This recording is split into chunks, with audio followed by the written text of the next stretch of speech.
Just because you're paranoid, it doesn't mean they ain't out to get you. They are out to get you. Everything in your culture is designed to stimulate your attention, turn you into a passive consumer.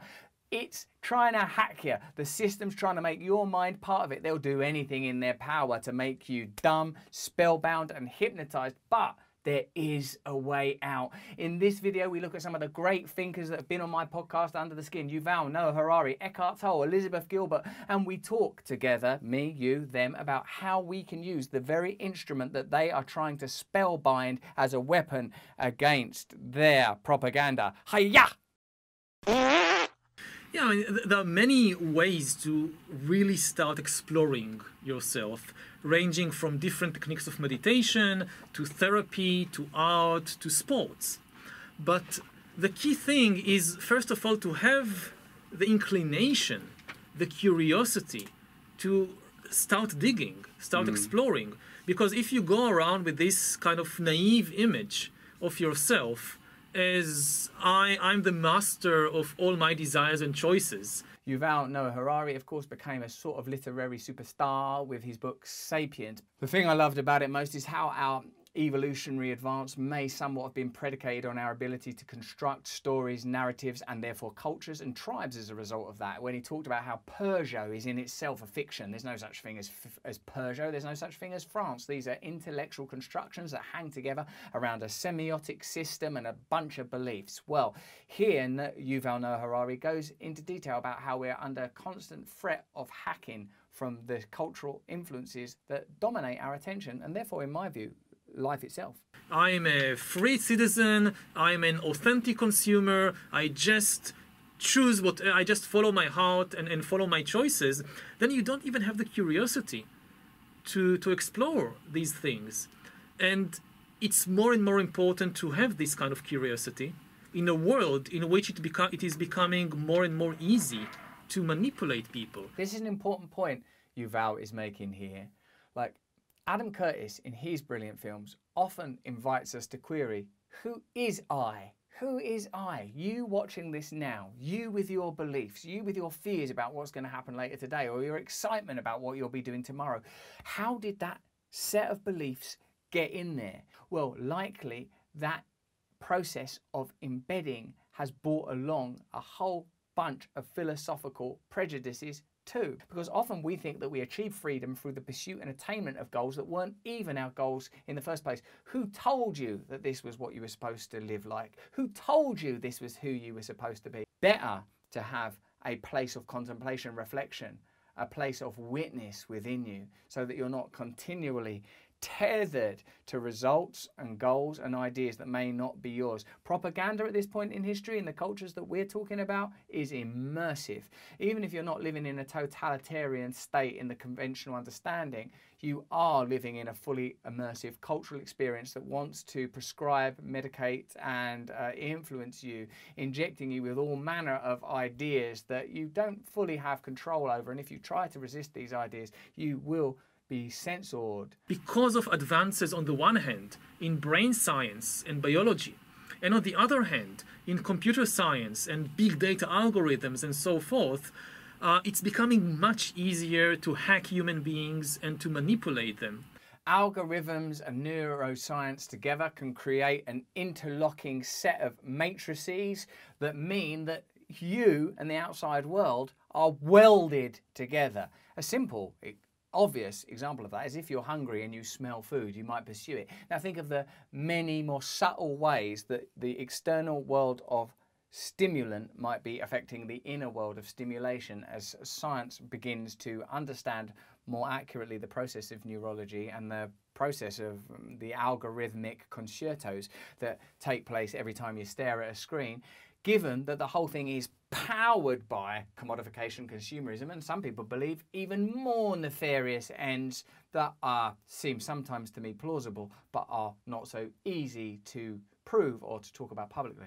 So the need to, have this curiosity about what actually shapes my desires and my choices, it's more important than ever before. Well done, Yuval. Who are you really? Who are you? Well, who better to take us a little further on this journey of exploration than my other guest on Under the Skin, available on Luminary, that's fantastically optimistic, positive and powerful, the seeker and writer Elizabeth Gilbert. Here she talks about the way that consumerism operates, how you're continually tagged by the outside world, and she begins to invite us to contemplate potential solutions to the challenges all of us face as inhabitants or even inmates of a consumer penitentiary. In Dante's Inferno, there's a mountain called Mount Delectable. You had me at Dante. And it's in one of the circles of hell, and it's one of the most dangerous places because it's this beautiful, really appealing looking mountain full of deliciousness, and everybody wants to climb it, and they're constantly falling off it to their deaths. And our entire culture is Mount Delectable. You know, our entire culture is like everything you're being told that you should want, that will make you happy, and we're so clever and we're so resourceful with our technology that we've managed to create just delectable after delectable after delectable after delectable. Elizabeth Gilbert makes a good point. Often when I'm critiquing our culture, I forget that I bloody love it. I forget that I love this cardigan and these ludicrous pendants, that I like comfort. I like it. So what do people always say of people like me that are critical of capitalism? You're a hypocrite. You're damn right I'm a hypocrite, because I'm a monkey and I'm an ape and I've got senses and it's easy to stimulate me. So if you live in a culture that tells you buy this, buy that, if you're facing a continual bombardment of your senses, you're inundated, continually stimulated, and all those messages are inculcating you towards a particular outcome. Your role is to participate in culture through purchase. A friend of mine in recovery says, she says, in my life, if it's not a martini, it's a man. If it's not a man, it's a muffin. If it's not a muffin, it's a MasterCard. What we do is apply the attitude of consuming that's engendered by our love of products towards bloody people. Before you know it, people of the sex you're interested in having it off with also appear to you as a kind of a commodity.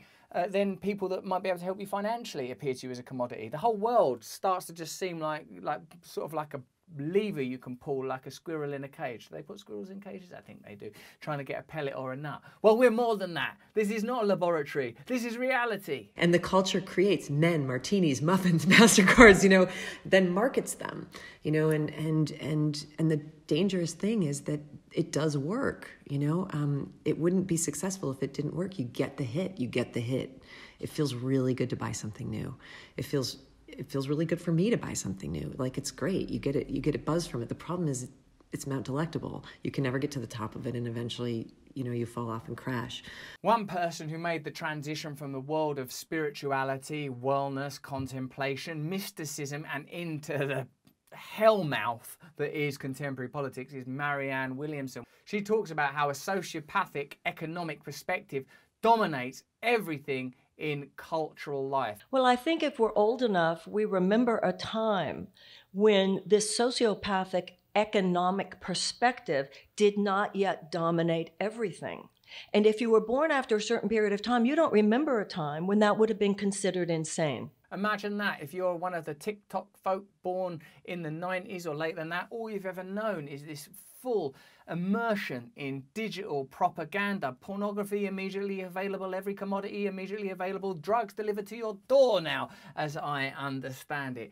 This is your native environment. This is what the economic miracle has afforded you. Who knows what may lie elsewhere if we are able to observe the stimulation just for a moment and not act on it, not to always follow those lines. Like you learn in meditation to observe the thoughts and not follow them. What happens if me and you are able to see the appetite being stimulated and turn away? This is where asceticism over indulgence and what do I want to call it, Epicureanism becomes appealing. If your life is about the constant pursuit of pleasure and indulgence, there's no way out for you. So now you don't even realize it. People are brought up to just so inundated by this monstrosity born of Milton Friedman and Ayn Rand, this trickle-down economic perspective that says market forces matter, market forces rule. It really, which amounts to, doesn't matter who has to die, doesn't matter what happens to be done to the planet. I like that Marianne Williamson, now having fused her own life and experience between those two often parallel, if not opposing ideas, politics and spirituality, mention something that I said earlier, that true spirituality is political. If you are awakening, you're going to care about the systems that are around you. And from your spiritual awakening, you will be in a position to evaluate what kind of cultures and systems you want to live within. And if it's not the spiritual communities taking that stance, you know, we should be the biggest grown-ups in the room. We should not be these infantilized people who are standing over on the sidelines, acting like, well, we don't talk about that. What? That means they've got you. That's not liberation. That's the essence of having been co-opted by that very sociopathic system. Marianne Williamson, with all her experience in spirituality and politics, talks about how amoral it is not to use your spirituality as a kind of weapon to attack and free yourself and others from the illusion we're presented with. And now, at the summit of that mountain and many more mountains, who would we find other than real life Yoda, the great mentor himself, the adorable Eckhart Tolle. What he talks about is a kind of a fundamental shift from an object-fixated consciousness to a spatial awareness. If you've ever tried that, man, it's a real interesting shift to undertake. If you're interested in learning more about it, again, go Luminary, because my other podcast, Above the Noise, is where I do a guided meditation every single week. But for now, let's understand Eckhart. That the two dimensions in your life, you have object consciousness, which is all the things that arise in your mind. Every thought is an object, it's a form that arises. Every emotion is a form that arises. All this is object consciousness, and that's the content of your life, consists of this, lots of things continuously arising and subsiding, arising and subsiding. It's object consciousness.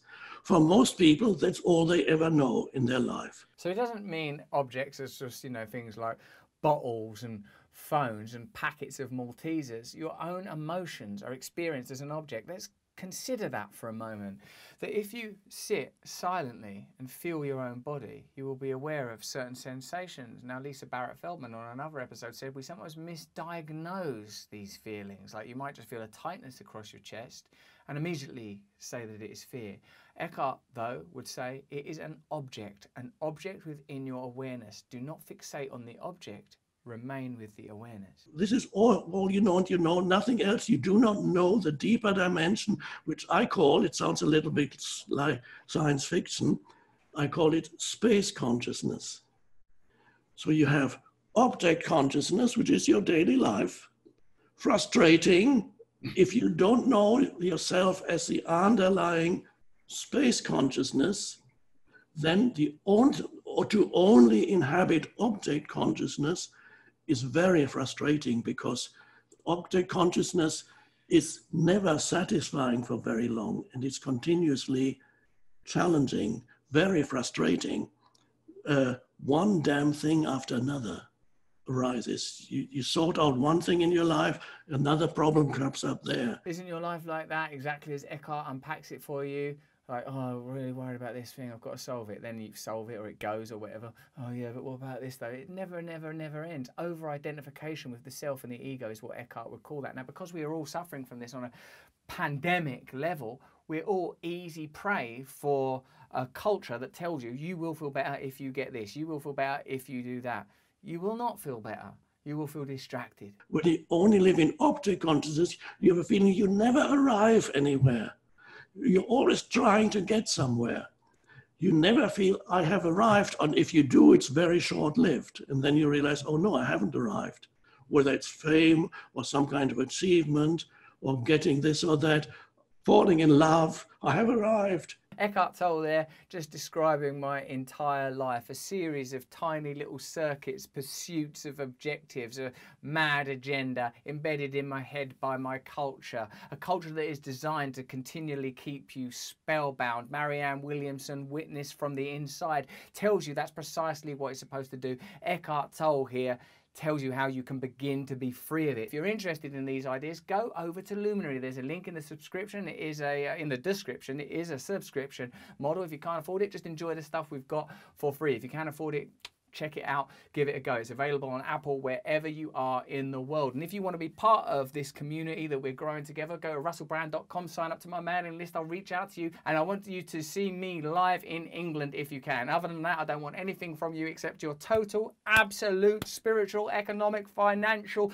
and emotional freedom. Subscribe to this. Subscribe to my side channel, Awakening with Russell Brand, where I hit you up with more meditations. You can work on this freedom thing more accurately. That's it. I've finished asking you for stuff, and if you don't need it, then by God, do not take it. Stay free. Just because you're paranoid, it don't mean they ain't out to get you.